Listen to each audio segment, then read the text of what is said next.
Hi, Dragonflies. It's time for another art invitation. But before I issue this month's invitation to try a little improv painting, I want to explain why I chose the phrase art invitation for these videos instead of art challenge, as many people are doing. When I hear the word challenge, I automatically start thinking, okay, what is it that I'm being challenged to do, or where am I challenged to go? So I imagine that there's a task or outcome or goal that I'm trying to achieve, and I start thinking about how well am I achieving this challenge or not? Am I doing better with this challenge than the last time I met a similar challenge? Am I doing better than the next person? So, automatically, when I hear the word challenge, notions of value judgments and competition are sort of lurking there in the background. And in these art invitations, I want to invite you to try working in a different mindset. So, for example, when I'm trying to come up with a painting concept or decide how I might want to handle something stylistically, I want to be in sort of a brainstorming mode where sort of anything goes. I don't shut down any idea too soon. If you've been watching a lot of tutorials and you're mostly in learning mode, you don't get a chance to practice this way of working very often, this mindset of working. So in these art invitations, I hope to give you that opportunity. So this month, I invite you to take a cue from improv theater and say, yes, and.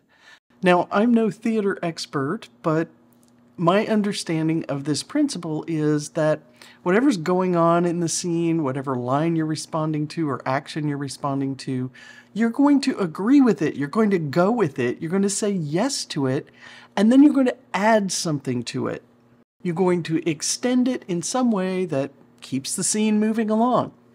So for this month's invitation, I invite you to choose 3 colors at random from your palette or your entire collection, your choice, and then say yes to those 3 colors no matter what they turn out to be. Those are the colors and the only colors that you're going to use for this painting. And then you get to add a structure, constraint, or rule and create a painting that uses those 3 colors and your structure, constraint, or rule. That sounds really vague, so let me show you some examples. So a couple of tips. You can work any size you like, but I find that it helps me to work not too big, not too small, whatever that is for you. And I often work on the back of some other painting or experiment, so I don't make this too precious, and I feel like I can just paint freely and explore and experiment. So to choose my 3 colors at random, I'm going to go to random.org. I'm going to scroll down to this section that says numbers, and I'm going to choose the one that says integer set generator. Then in step 1, I'm going to say I want to generate one set with 3 unique random integers. And each integer is going to be between 1 and 24 for me because there are 24 wells on my palette.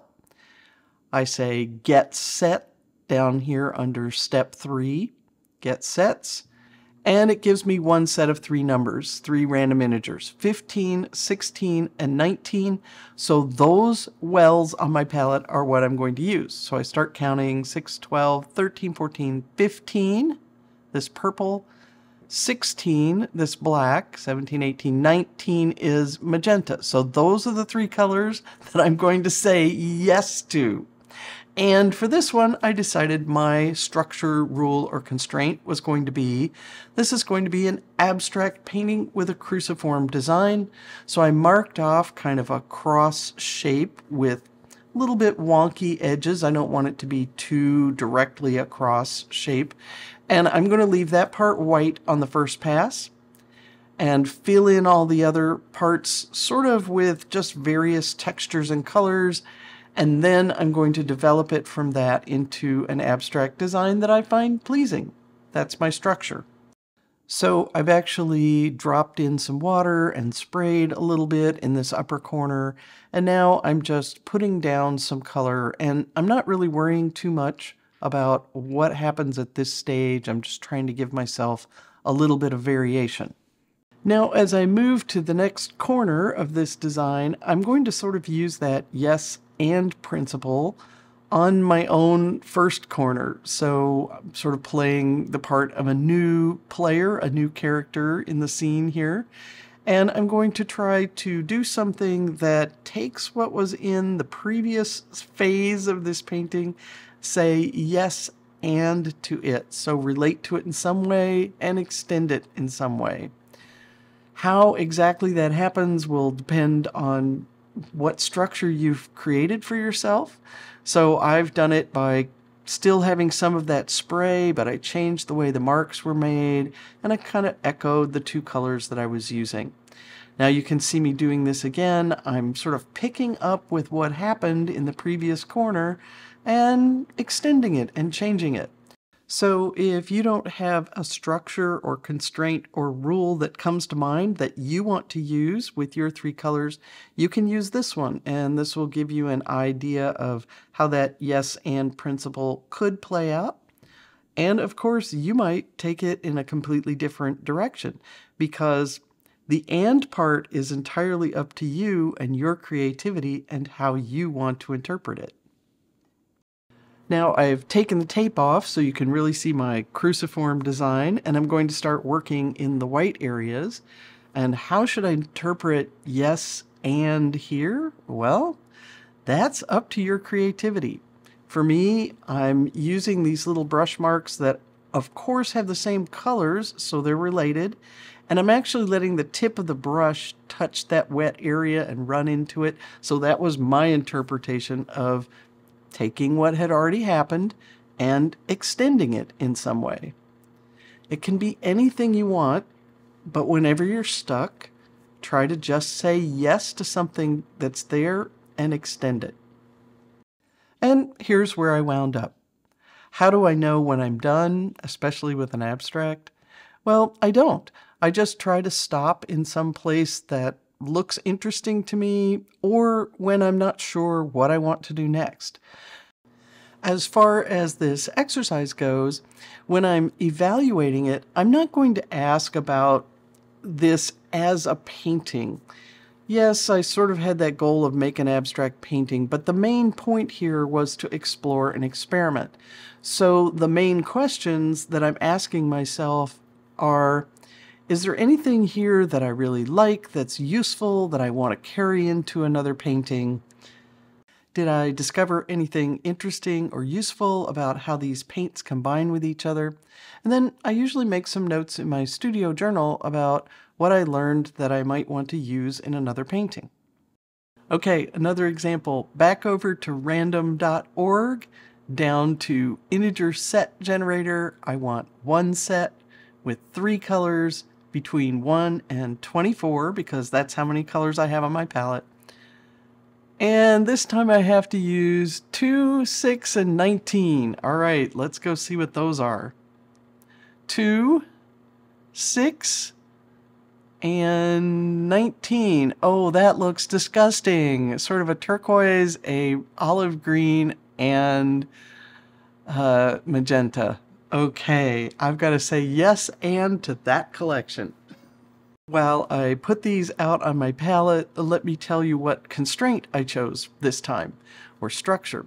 I decided I have all these different brushes that have interesting shapes. So I'm going to paint a recognizable scene. I'm going to paint my cat sitting on the floor in the sunlight, and I'm going to try to use brush marks to make as much of the painting as possible. Instead of spreading the paint around to make a wash, I'm going to try to overlap the shapes of these brushes. I don't know exactly what that means yet, but that's the idea that's in my mind. So here's my reference photo. I'm going to use my usual method of scribbling on the back with a pencil and then tracing to transfer the main shapes onto my paper, because I feel like I have enough constraints going on here without forcing myself to draw this freehand. Okay, and the little rule that I made for myself is I'm going to try to use brush shapes, just the marks that my brush make, without spreading things in a wash, and sort of overlap those. And I realized pretty quickly that if I overlap them too closely, then it all kind of blobs together. So I'm not quite sure how I should be doing this, but that's my little rule, and I'm going to try to follow it as best I can.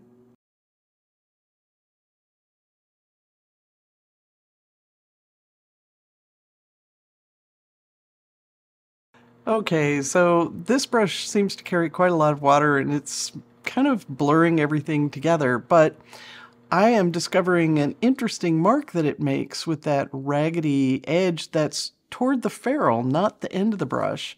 And I never thought to use it that way. So as I look at that edge going down the middle there, I'm thinking, well, this brush could make a pretty good tree line if it were just pressed along there.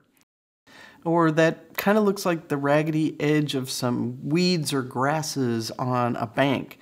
So I've already discovered something that I don't know I would ever have discovered any other way. So I'm making note of that, even though that wasn't really part of painting this cat.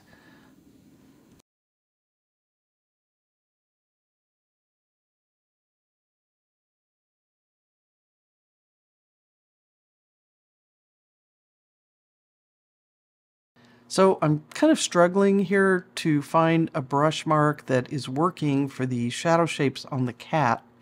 So if I were looking at this as my challenge is to paint a cat using my brushes in these weird ways, I might feel as though, well, I'm failing at that challenge, I'm not meeting it very well. But instead, I'm looking at this as the cat is just the structure to hang things on while I explore the kinds of marks these brushes make and what they might or might not be good for. And I'm definitely learning a lot. And I'm also discovering a lot of really interesting edges that these brushes make once they make a repeated mark and start to dry out. They get this raggediness down by the ferrule side. And I don't know if I would have made the same mark repeatedly if I just set myself the task of exploring brush marks. So I'm discovering something in the process of using this cat as a structure to hang things on that I probably wouldn't have discovered just doing an exercise in brush marks. And in the end, I decided to see if I glazed over some of those areas, if I would like it any better. And the answer is no, not really. I'm not sure that I think this is a fabulous way to paint a cat, but that's okay because I discovered some interesting things about the marks these brushes make. And I'm amazed at the color combination. I completely forgot about that while I was working, and I actually really like these three colors together. Okay, a third example. I have this block of agave watercolor paper, which I bought so that I could tell you about it in a future video. And it's really kind of like a student grade paper in many ways. It has a lot of sizing on it. The paint sits right up on the surface. It takes a long time to absorb, which is frustrating for me in most situations, but it's good for this particular activity that I'm going to use as my structure for this one. I'm going to draw a line for my horizon somewhere that is not smack in the middle. So I'm putting mine a little bit up towards the top. My random colors for this one are 4, 5, and 10. So that's this very dark green here and this bright green and Payne's gray. So Perylene green, leaf green, and Payne's gray. Those are my three colors. I've made nice strong puddles of each of my three colors, and I'm going to start dropping these washes in right along the horizon line using my brush kind of like an eyedropper, trying to leave a nice sort of a thin puddle of paint on the surface instead of a brush mark. And now I'm going to take a brush with some clear water and I'm going to start at the top of the page and just wet the page down. So I'm adding water and you can see how it sits up on the top of this paper and puddles. And when I get down to that horizon line, I'm going to let my brush touch those colors and let them move up into all that wet paper.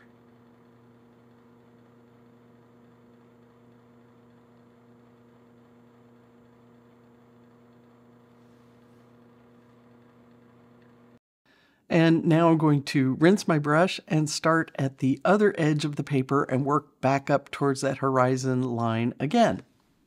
Once again, wetting down the whole page, and when I get up to the top, I'm going to again let my brush touch that puddle of paint or those puddles of paint right there along the horizon, trying not to lose all the little whites. And actually, my brush skipped a little bit, it looks like, and left some dry areas, and I think I'm going to leave those whites. I'm going to say yes and to those and see how I can use them later.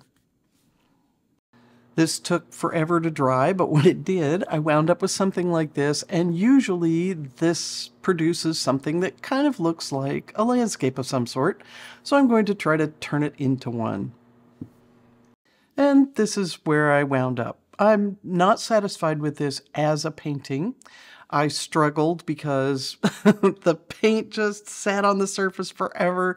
This isn't the kind of paper I'm used to working with. I lost a lot of the softness that I really liked at the beginning.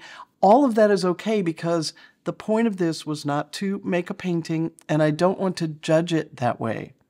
Instead, I want to ask myself, what did I discover? Is there anything here that I want to take away and use in another painting?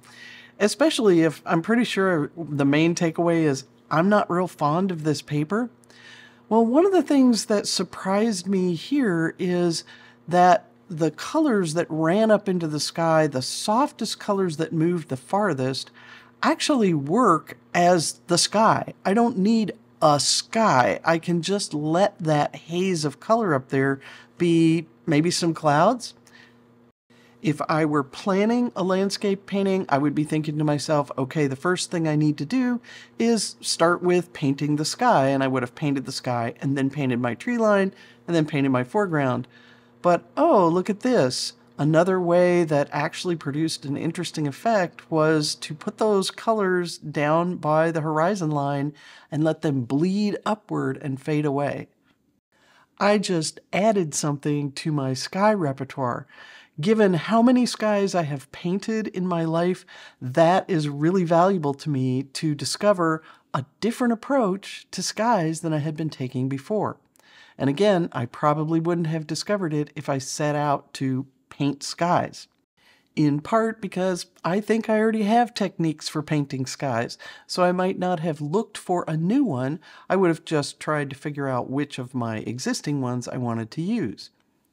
So for me, this is one of the primary ways that I discover things I might never have discovered otherwise that become part of my painting repertoire or maybe part of my personal style. So I invite you to choose 3 colors at random, set up some constraints, a structure, or some rules for yourself, and say yes and happy painting.